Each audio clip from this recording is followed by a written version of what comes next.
June 1944. The sun burned gently over the rolling hills of central Italy, casting long shadows across a small POW camp surrounded by wire fences and olive groves. The air smelled faintly of hay, sweat, and dust. Inside the camp, Italian women prisoners moved quietly along the dirt paths, their worn skirts brushing against coarse grass, heads lowered to avoid the watchful eyes of guards. A sudden clatter of hooves broke the monotony, heads lifted. Through the gate, mounted on chestnut horses, rode a group of women in crisp Allied uniforms. Their posture was confident, relaxed, reins held loosely, boots clicking against stirrups. The prisoners froze, eyes widened, mouths opened slightly in disbelief. Women who had spent months enduring strict rules, fear, and tedium could not comprehend what they were witnessing. Soldiers of their own gender riding freely, powerful and poised, the rhythmic pounding of hooves echoing through the camp like a heartbeat of liberation. For a moment, silence enveloped the courtyard. Then a ripple of whispered astonishment spread among the prisoners, their disbelief mingling with awe, curiosity, and a faint, impossible hope. This was not just a ride, it was a revelation. Context, background. Section 1. By mid-1944, Italy was a country in turmoil. The armistice of September 1943 had fractured the nation. Northern regions remained under German control, while the South, under Allied occupation, struggled to rebuild infrastructure and maintain order. POW camps dotted the countryside, holding soldiers and civilians captured in the chaotic aftermath of surrender. Conditions were harsh. Guards patrolled with rifles slung over shoulders, while prisoners endured overcrowding, limited rations, and relentless schedules designed to maintain discipline and control. Within these camps, women, both prisoners and Allied personnel, navigated contrasting worlds. Italian women prisoners moved quietly, adhering to strict regulations, their lives confined to routines, early roll calls, food distributions, and work details. Many had once been homemakers, shopkeepers, or laborers. Now they existed in a liminal space where freedom had been replaced by constant observation. Their clothing, simple and worn, reflected months of deprivation. Daily life was punctuated by fatigue, boredom, and the quiet anxiety of uncertainty. Across the camp, Allied forces faced their own challenges. Among the ranks, female soldiers performed critical roles, often overlooked in larger historical accounts. Women served as clerks, medics, and, in some cases, cavalry personnel responsible for mounted patrols and logistical transport. Horses were integral to these operations. Roads were often damaged or impassable, and horses provided mobility, speed, and stability in terrain where vehicles could not venture. Training was rigorous. Soldiers learned to communicate silently with their mounts, maintain tack under difficult conditions, and navigate unpredictable landscapes. The juxtaposition of these two worlds, confined prisoners and liberated female soldiers, created a unique tension. Italian society of the time was steeped in traditional gender norms. Women were expected to maintain domestic roles, to appear demure, and to subordinate themselves to male authority. The sudden appearance of uniformed women exercising skill, confidence, and independence on horseback directly challenged these long-held cultural assumptions. For the POWs, it was a visual confrontation with a reality they had never imagined. Women operating freely in public, embodying authority, competence, and agency. Daily routines in the camp only heightened this contrast. Prisoners spent hours performing chores, carrying water, cleaning communal spaces, and assisting in rudimentary food preparation.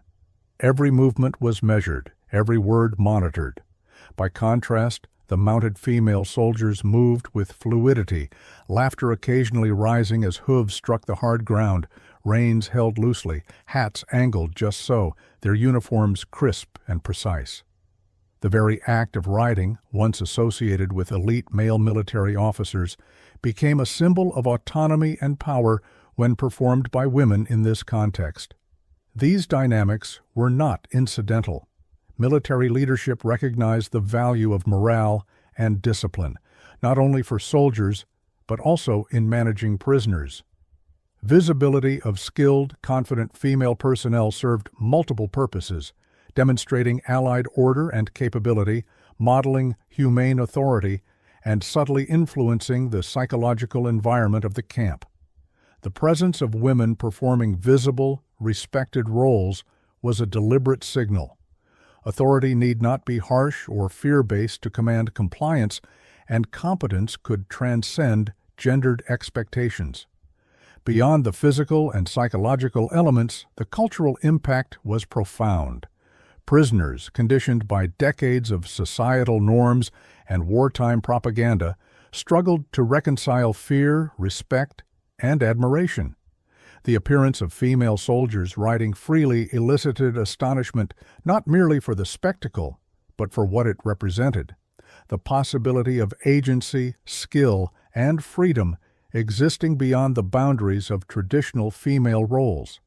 It was, in essence, a lesson in modernity and empowerment imposed upon a constrained population. Even as daily routines resumed, the memory of these encounters lingered. Italian women carried with them the image of uniforms, polished boots, and reins in hand, a visual vocabulary of autonomy and confidence. Each sighting of a female soldier on horseback reinforced the narrative: power, skill, and freedom could coexist, and gender need not dictate capability or opportunity. The stage was set for a psychological and cultural shift that would unfold over subsequent weeks, as prisoners reconciled astonishment with lived reality and gradually absorbed the broader implications of these experiences. The appearance of these mounted soldiers was more than a fleeting curiosity. It was a calculated interplay of routine, visibility, and empowerment, designed to stabilize the camp, maintain order, and challenge preconceived notions. And for the prisoners, it marked the first encounter with a new paradigm, one that would soon reshape their perception of authority, freedom, and the possibilities for women in wartime. Context. Background. Section 2. The weeks following the initial Allied occupation revealed a country in transition. Italian POW camps were microcosms of a society in flux, where the old order collided with new realities. Guards enforced strict schedules, yet glimpses of unexpected freedom punctuated the monotony. Among the prisoners, the presence of women in roles traditionally held by men created a subtle tension, a quiet cognitive dissonance that challenged deeply ingrained social expectations. Allied female soldiers, trained in both military protocol and equestrian skills, moved through the camp with purpose and poise. Horses were more than tools of mobility. They were instruments of discipline, agility, and psychological influence. Mounted patrols traversed the camp daily, their rhythm of hooves punctuating the otherwise quiet atmosphere. The soldiers' familiarity with riding, grooming, and handling horses displayed expertise that contrasted sharply with the prisoners' constrained movements and limited autonomy. Each ride, each maneuver, was a living demonstration of skill, confidence, and independence. Italian prisoners, conditioned by societal norms and years of authoritarian rule, struggled to interpret these scenes. In pre-war Italy, women rarely occupied public spaces with authority or skill. Domestic duties, community work, and subservience to male leadership were expected. To see female soldiers in crisp uniforms, reins in hand, horses responding to subtle cues, was to confront a reality at odds with their previous worldview. Disbelief, awe, and curiosity flickered across their faces, eyes following each measured stride, fingers tightening around fence wires, hearts quickening at the audacity of the display. The camp's physical environment amplified the effect. Wide courtyards, muddy paths, and sparse wooden stables became stages for these performances of competence. The sunlight filtered through olive branches, casting dappled shadows over horses' hooves and soldiers' boots. Each encounter was meticulously observed by both prisoners and Allied personnel. Small details mattered: the angle of a hat, the precision of a boot in the stirrup, the calm, deliberate handling of reins. These gestures communicated control, authority, and composure, forming a subtle yet powerful message of empowerment. Beyond the psychological and social impact, practical considerations shaped these interactions. Female soldiers were not merely performing for spectacle, they carried out essential tasks. Horses were used to transport supplies, assist in communications, and patrol difficult terrain. Demonstrations of riding skill reinforced operational efficiency and underscored the importance of discipline, coordination, and trust between rider and mount. Prisoners witnessed firsthand the integration of skill, authority, and purpose, a combination rarely afforded to women in their own society. As the days passed, encounters between prisoners and mounted female soldiers became routine, yet their impact deepened. Initial astonishment gave way to a mix of contemplation and reflection. Some prisoners began quietly emulating gestures, noticing the confidence in posture or the ease in handling tools. Others lingered at fences, eyes fixed on riders, processing the incongruence between expectation and reality. These moments were subtle, yet transformative. Prisoners absorbed lessons in autonomy, observation, and human potential without overt instruction, guided by what they saw rather than what they were told. Historical documentation from Allied officers and post-war accounts emphasizes the significance of these interactions. Observers noted changes in prisoner behavior, increased attentiveness, quieter compliance, and occasionally tentative attempts at conversation or inquiry. The soldiers' conduct, calm, professional, and consistent, reinforced these effects, demonstrating that authority could be exercised through skill and poise rather than intimidation alone. For the prisoners, the lessons were enduring. Competence, confidence, and freedom could coexist, and gender need not define ability. By the end of this period, the camp had shifted from a place of rigid routine to one where subtle social learning occurred. The presence of mounted female soldiers functioned as both practical operation and psychological education. Italian POWs, confronted with new forms of capability and freedom, began to recalibrate their expectations, quietly questioning the societal norms they had internalized. These small, repeated interactions set the stage for deeper reflections on authority, autonomy, and cultural assumptions, lessons that would resonate long after the gates closed behind the horses' hooves. Angles. Section 1. For the Italian women prisoners, the sight of female soldiers riding freely was nothing short of extraordinary. Many had spent months, sometimes years, confined within the rigid boundaries of camp life. Their days had been defined by scarcity, obedience, and routine. Now they witnessed women exercising skill, confidence, and freedom in a public and visible manner. Eyes widened, breaths caught, and hands clutched fence wires as awe and disbelief played across their faces. Some whispered softly to one another, comparing what they had been taught about women's proper place with the reality unfolding before them. Each ride, each measured stride of a horse, became a focal point for imagination, a window into a world previously unimaginable. The human response was instinctive: surprise, admiration, and a subtle longing for autonomy mirrored in the freedom displayed by the soldiers. The female soldiers embodied a quiet but compelling authority. Mounted on powerful horses, they commanded respect, not through intimidation, but through expertise and composure. Officers observed the camp from a distance, noting that prisoners responded more positively to skilled, visible leadership than to strict enforcement of rules alone. The soldiers' confidence radiated outward, subtly influencing behaviors and fostering compliance without the need for harsh discipline. In a sense, leadership became performative, a demonstration of control achieved through poise and capability rather than coercion. Prisoners recognized it immediately, even if subconsciously. They saw that authority could exist in harmony with skill, empathy, and professionalism, challenging the punitive models they had internalized in their own cultural experience. The mounted patrols were not merely logistical, they were strategic instruments of psychological influence. Hooves striking the dirt, reins handled with precision, and measured purposeful movements created an unmistakable pattern of authority and competence. Prisoners internalized these cues. Witnessing women exercise freedom and control disrupted expectations, forcing a reconsideration of hierarchies and gender roles. Routine patrols became subtle lessons in power dynamics, teaching prisoners that skill and confidence could alter perception and command respect.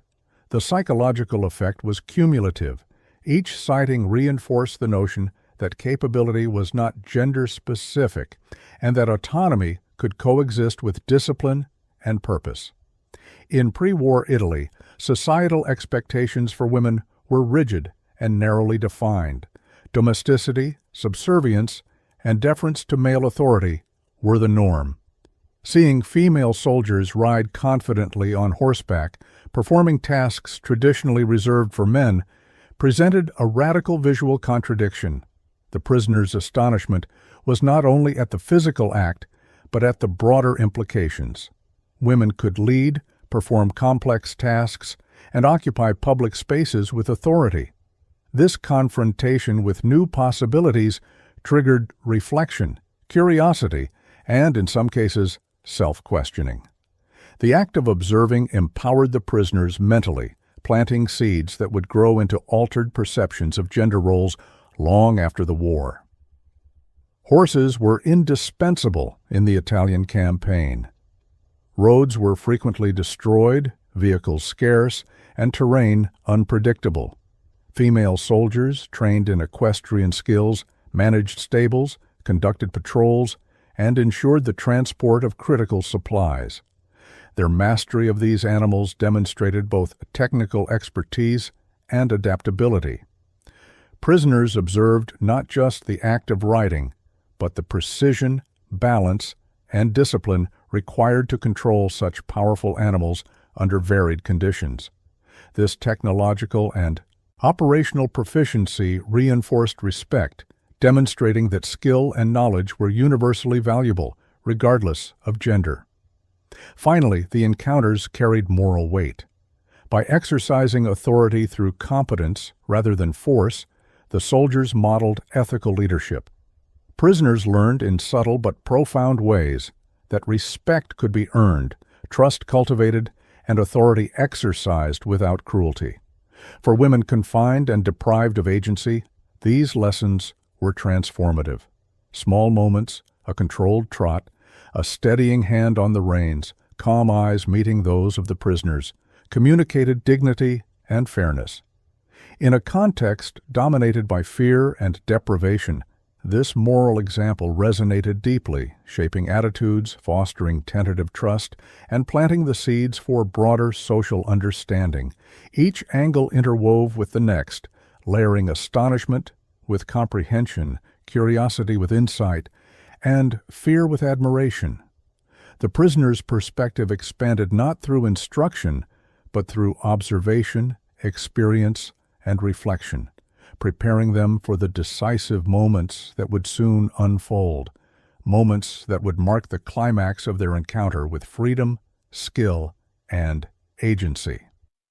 Angles, Section 2.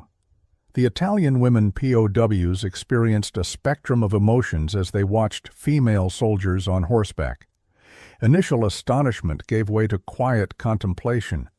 Awe at the skill, control, and freedom displayed mingled with anxiety, rooted in the disbelief that women could wield such authority.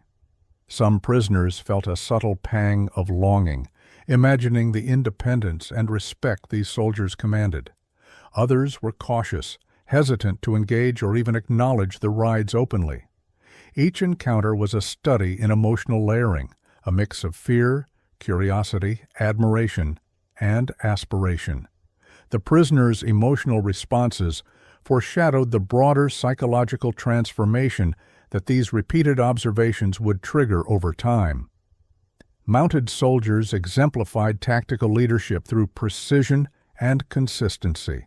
Each movement was calculated: the position of the stirrup, the gentle tug on the reins, the rhythm of hooves across uneven terrain. This quiet display of mastery communicated authority without aggression. Prisoners absorbed the lesson unconsciously that leadership could be executed through skillful action, calm demeanor, and deliberate practice. The psychological impact was profound.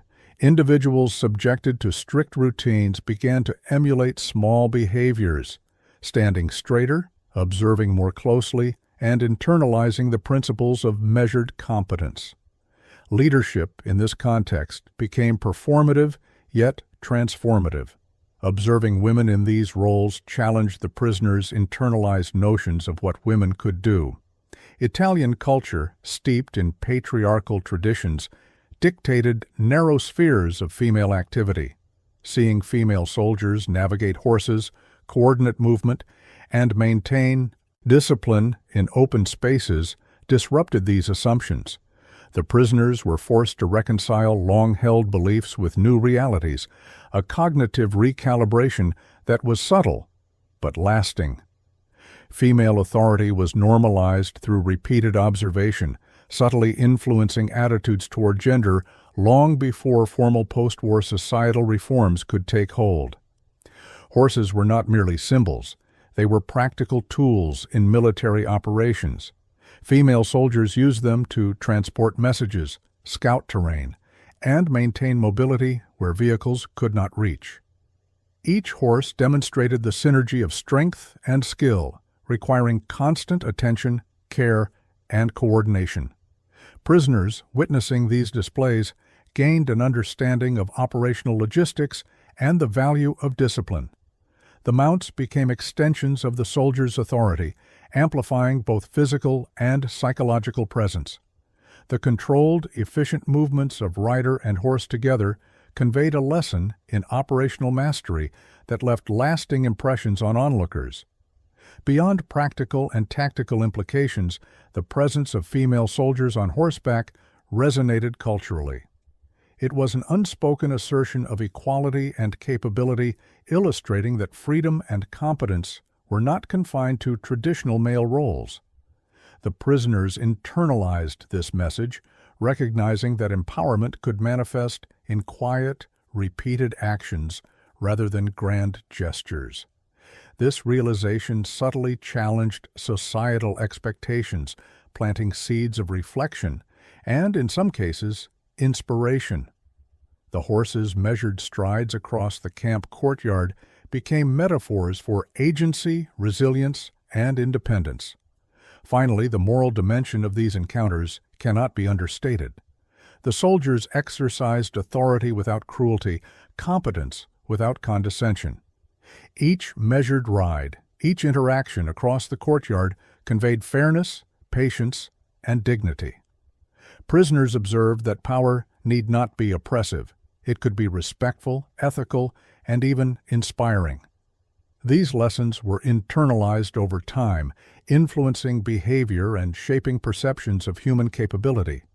In a space dominated by deprivation, routine, and fear, the ethical model provided by female soldiers offered a quiet but enduring moral example. Each prisoner, in her own way, began to process the paradox before her. Women could command, perform, and move freely in a world that had confined them. These observations would culminate in moments of astonishment, curiosity, and quiet transformation. Climax Turning Point, Section 1. It was mid-morning, the camp courtyard bathed in soft, diffused light.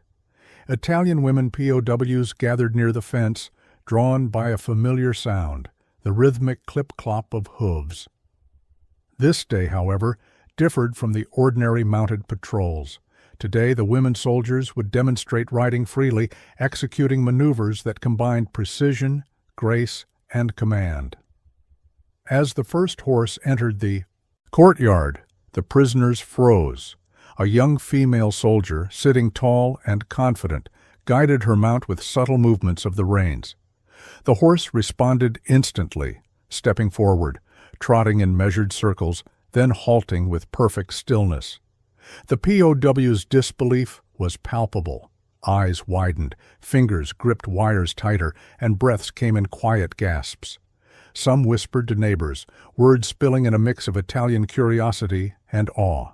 "Is it possible?" one murmured.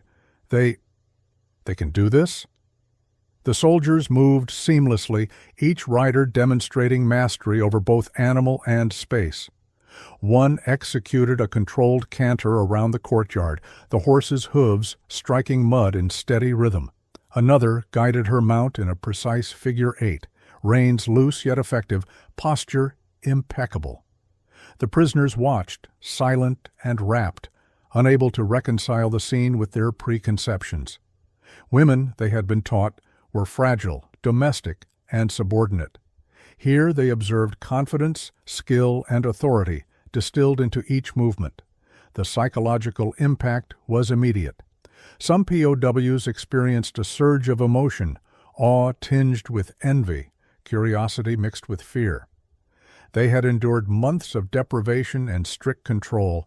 Here was a display of freedom, autonomy, and competence entirely denied to them. The camp's rigid hierarchy seemed to tremble under the weight of these silent, powerful demonstrations. The women soldiers did not shout or demand attention. Their authority radiated through presence, posture, and action. Observers noted small but telling reactions. A young Italian prisoner, previously withdrawn, leaned forward, eyes following the precise control of the reins. Another, lips parted in astonishment, clutched a friend's arm, whispering in disbelief. Some prisoners whispered encouragement to themselves, quietly imagining a world where they, too, could move freely without fear or constraint. The mounted soldiers' calm, measured movements acted as a mirror, reflecting what was possible beyond the fences, mud, and uniforms that had constrained them. Even the horses contributed to the spectacle. Their strength, responsiveness, and fluidity amplified the soldiers' presence. A sudden change in gait or direction required split-second coordination and trust. POWs recognized, consciously or not, the harmony between rider and mount, understanding that mastery was a product of training, patience, and confidence. The display communicated lessons in authority, discipline, and freedom without a single word being spoken. Time seemed to stretch as the demonstration continued. A series of precise maneuvers, trotting and cantering, halted abruptly as one soldier approached the fence, reins held lightly, eyes meeting those of the prisoners. There was a subtle exchange of acknowledgement, a recognition of humanity, dignity, and shared observation. The prisoners' astonishment deepened. Some shifted on their feet, unconsciously adjusting posture, attempting to emulate confidence they had never possessed. By the end of the session, silence filled the courtyard. Hooves had stopped. Horses' breaths puffed softly into the warm air. The soldiers dismounted with quiet efficiency. The prisoners lingered, hesitant to speak, yet profoundly affected. Eyes tracked every movement, hearts absorbed the lesson. The demonstration had accomplished more than a display of equestrian skill. It had communicated autonomy, competence, and moral authority in a manner that words could not convey. This was the moment the POW's perception shifted. The initial astonishment had transformed into reflection and understanding. Women could lead, perform, and act independently, not by defiance, but through skill, poise, and mastery. The demonstration etched a lasting impression, a psychological turning point that would influence prisoners' attitudes, behavior, and social understanding. As the soldiers returned to the stables, reins in hand and horses calm, the POWs' whispers grew softer, their astonishment settling into contemplative silence. In the weeks to come, the lessons of that morning would ripple through camp life, routines observed more attentively, small gestures of self-confidence emerging among the prisoners, and a quiet, newfound respect for authority exercised with skill and humanity. This day marked the first tangible shift, a climactic intersection of observation, emotion, and understanding. Climax, Turning Point, Section 2. In the days following the initial horseback demonstrations, the camp began to feel subtly different. Italian women POWs moved with increased attentiveness, their eyes frequently seeking the familiar shapes of mounted soldiers patrolling the courtyard. The hooves' rhythmic cadence had become a silent measure of order, authority, and possibility. Each sighting reinforced lessons in skill, autonomy, and poise. Intangible, yet deeply impactful. The female soldiers continued their rides, now incorporating more complex maneuvers, trotting in patterns across muddy paths, executing sudden halts, guiding horses around obstacles with calm precision. Each display was deliberate, a careful blend of operational necessity and psychological influence. The prisoners, while maintaining outward composure, absorbed these performances. Eyes followed reins, bodies unconsciously mirrored posture, and conversations among POWs increasingly centered on the audacity and capability of the riders. Some whispered admiration, others quietly questioned their own limitations and the societal norms they had internalized. One particular morning, a small group of prisoners gathered near the stable fence, leaning forward, as a soldier led a spirited chestnut mare through a series of jumps over makeshift barriers.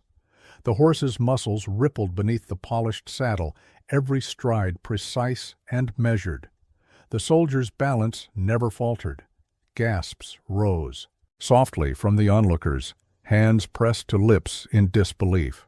For a moment, the boundary between prisoner and observer dissolved. They were witnessing mastery in its purest form, authority exercised without intimidation, competence demonstrated through action, freedom conveyed through movement.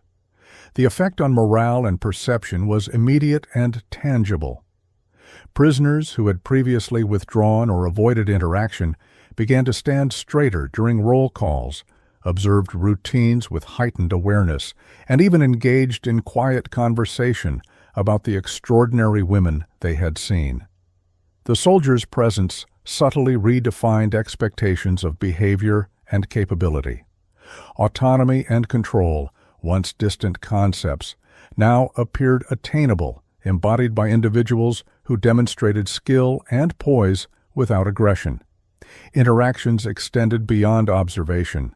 Soldiers occasionally allowed prisoners to approach the stables, touch the horses, or assist with minor tasks under guidance. These controlled engagements further reinforced lessons of trust, competence, and respect. For the prisoners, handling the animals, even briefly, provided tactile confirmation of the broader message: authority and capability were not dictated by gender, and empowerment could manifest through action and responsibility rather than force. The juxtaposition of constrained prisoners and liberated female soldiers became a continuous narrative within the camp.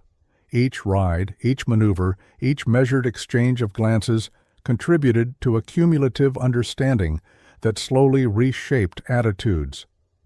The prisoners' astonishment evolved into comprehension, disbelief gave way to respect, and tentative emulation. Observers noted subtle behavioral changes, attention to posture, careful observation of routines, and small experiments with autonomy in permissible ways.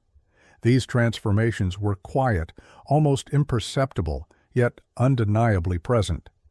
By the end of this period, the initial climax of astonishment had matured into a deeper cognitive and emotional shift. The sight of women riding freely no longer represented mere spectacle. It had become a living lesson in discipline, skill, and moral authority. The prisoners recognized that the soldiers' competence stemmed from rigorous training, patience, and confidence, and they internalized the broader implications for themselves. Agency could exist even within constrained environments, and respect was earned through skillful action, not coercion. This turning point left a lasting imprint. The camp, once dominated by rigid routines and fear, now carried traces of quiet transformation. Prisoners were more observant, reflective, and subtly influenced in their interactions. The female soldiers' presence, poised, skilled, and free, had catalyzed a shift in perception, demonstrating the intersection of operational necessity, psychological influence, and cultural challenge. The lessons of these encounters extended beyond the physical confines of the camp. They resonated with ideas of gender, autonomy, and ethical authority, laying the foundation for post-war reflections on women in military roles and societal expectations. For the prisoners, the experience became an indelible memory. The rhythm of hooves, the precise movements of riders, and the quiet dignity of women exercising freedom would linger long after the gates of the camp closed. Aftermath. Section 1. The days following the horseback demonstrations brought subtle but undeniable changes within the camp. Italian women POWs, once constrained by rigid routines and the oppressive weight of expectation, began to carry themselves differently. Small gestures, straighter posture, attentive observation, quieter, more deliberate movements signaled a growing internalization of the lessons they had witnessed. The mounted soldiers had left an imprint not through direct instruction, but through consistent demonstration of skill, confidence, and autonomy. Daily routines shifted imperceptibly. Roll calls, once marked by mechanical compliance, now carried undertones of attention and alertness. Work details, though still regulated, were approached with heightened care and reflection. Prisoners observed, commented quietly among themselves, and began to interpret authority as something that could coexist with competence and respect. The lessons of the rides, poise, control, and deliberate movement became subtle templates for behavior, quietly influencing the collective atmosphere of the camp. Interactions between prisoners and soldiers evolved as well. Guarded curiosity gave way to tentative engagement. Women prisoners were occasionally invited to assist in minor tasks within the stables, such as grooming or feeding horses under supervision. These moments, though brief, reinforced trust and provided tactile reinforcement of the broader psychological lessons. Each encounter affirmed that autonomy and responsibility were not privileges reserved solely for men, and that capability could be demonstrated and appreciated across gender lines. Morale, previously defined by boredom, scarcity, and strict oversight, showed subtle improvement. Observers noted small but meaningful shifts, laughter during whispered conversations, quiet pride in minor accomplishments, and fleeting expressions of hope reflected in eyes lifted toward the courtyard gates. The presence of female soldiers had introduced a new dimension of humanity into the camp, one that contrasted sharply with the monotony and deprivation that had dominated daily life. Documentation from Allied officers confirms these transformations. Reports highlighted changes in prisoner behavior, increased attentiveness, more careful adherence to routines, and moments of curiosity that previously would have been discouraged. One officer noted in a journal entry, "The Italian women watch the mounted patrols with fascination. Their composure is slowly shifting. Respect is emerging where fear once ruled." Another account described prisoners quietly practicing posture and movements in small, private moments, mirroring the confidence they had witnessed. The camp's social dynamics also reflected these changes. Prisoners began to communicate differently with one another, discussing the rides, the skill required, and the audacity of the soldiers. Whispered conversations explored possibilities they had never considered. A subtle cognitive shift in understanding agency, authority, and personal capability. Even the smallest gestures, such as glances exchanged or fingers tracing patterns in the dirt, became evidence of internal reflection, mental processing, and the slow but steady influence of observation. By the end of this period, the POWs had experienced more than mere spectacle. They had undergone a quiet transformation. The mounted soldiers' consistent display of skill, poise, and authority had reshaped perceptions of what women could do, what competence looked like, and how freedom could be expressed within a structured environment. The camp, though unchanged in physical structure, had shifted psychologically and socially, an intangible but profound testament to the power of demonstration, human agency, and subtle leadership. Aftermath, Section 2. As weeks turned into months, the influence of the mounted female soldiers became embedded in the daily rhythm of camp life. Italian women POWs had internalized lessons not through direct instruction, but through observation, the precision of a horse's stride, the measured posture of a rider, the quiet authority that needed no words. These repeated exposures had a cumulative effect, subtly reshaping attitudes, behaviors, and expectations.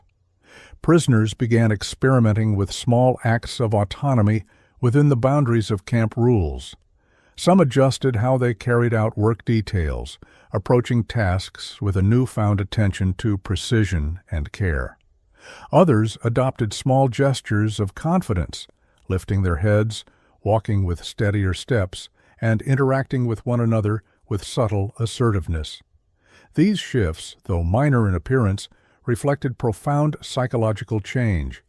The demonstration of competence and freedom by the mounted soldiers had given the prisoners a model, a proof that agency could exist even in constrained circumstances. The cultural resonance of these encounters was equally significant.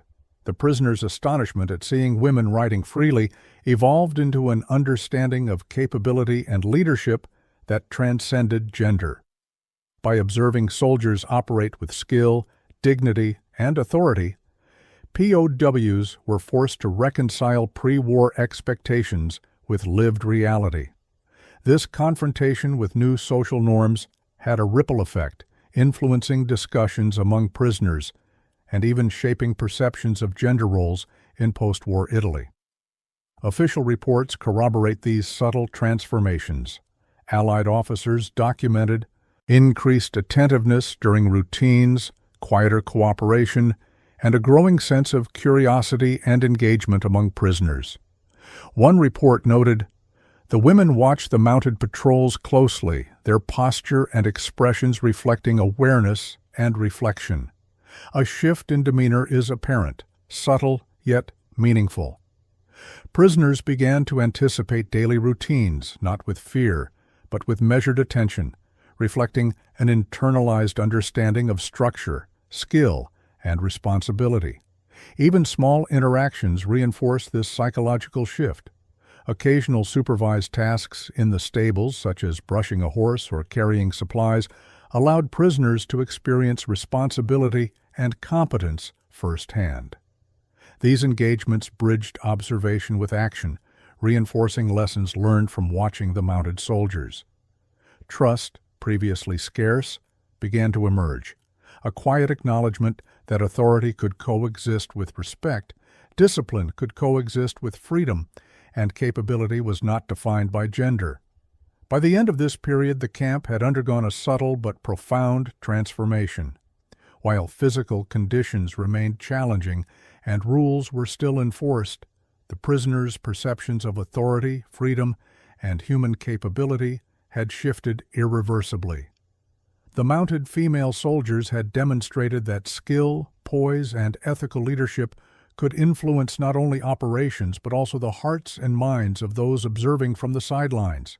This lasting influence extended beyond the confines of the camp. The lessons of autonomy, competence, and moral authority carried forward into post-war reflections, shaping how prisoners viewed themselves, their roles, and the possibilities for women in broader society. The memory of hooves striking the courtyard, reins held with confidence, and women riding freely lingered long after the gates were closed, a symbol of empowerment and a quiet challenge to cultural expectations. Reflection, closure. The images of women riding freely across the camp courtyard endure long after the gates of the POW camp closed. In those measured strides, the Italian prisoners glimpsed a reality that transcended the immediate war, a lesson in autonomy, competence, and ethical authority. The mounted soldiers' actions communicated more than operational skill. They demonstrated a model of leadership rooted in poise, discipline, and moral presence. For the prisoners, the experience was transformative. Fear gave way to reflection, disbelief evolved into understanding, and passive observation became an opportunity for internal growth. The hooves that echoed through the camp were not merely sounds of movement. They were a rhythm of empowerment, a subtle assertion that freedom and capability were not constrained by gender. These encounters reshaped attitudes not through direct instruction or rhetoric, but through repeated demonstration of what was possible. Historically, these moments illuminate a broader truth about human perception and societal norms. They show how exposure to competence and ethical authority can quietly challenge assumptions, influence behavior, and inspire reconsideration of traditional roles. The lessons carried forward in memory, in discussion, and in personal reflection long after the formal structures of camp life were dismantled. On a philosophical level, the story of these encounters speaks to the enduring power of example. Authority exercised with dignity, skill demonstrated with humility, and freedom expressed responsibly leave impressions that surpass words, orders, or decrees. The Italian women POWs, once constrained by circumstance and societal expectation, were offered a vision of possibility, a quiet human lesson in resilience, agency, and the transformative potential of observation. In the end, the significance of these days is not measured in tactical achievements or recorded statistics, but in the subtle, lasting shift in understanding, perception, and human aspiration.